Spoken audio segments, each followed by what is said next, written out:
എല്ലാവർക്കും നമസ്കാരം.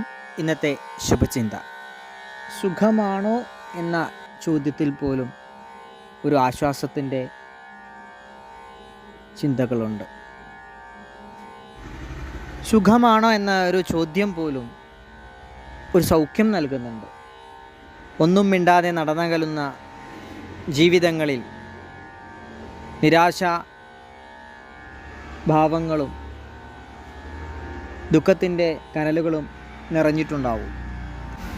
ഒരാളുടെ പോലും ജീവിതത്തിൽ ഒരു സ്വാധീനവും ചെലുത്താൻ നമുക്ക് കഴിയുന്നില്ലെങ്കിൽ പിന്നെ നമ്മുടെ ജീവിതം എന്തിന്? ഒന്ന് സ്വയം ചിന്തിക്കുക. ആരുടെയെങ്കിലുമൊക്കെ ജീവിതത്തിൽ എന്തെങ്കിലുമൊക്കെ സ്വാധീനം ഉണ്ടാക്കാൻ നമുക്ക് സാധിക്കട്ടെ. എല്ലാവർക്കും നന്മകൾ ഉണ്ടാകട്ടെ. എല്ലാവർക്കും ജീവിത വിജയം ഉണ്ടാകട്ടെ. നന്ദി, നമസ്കാരം.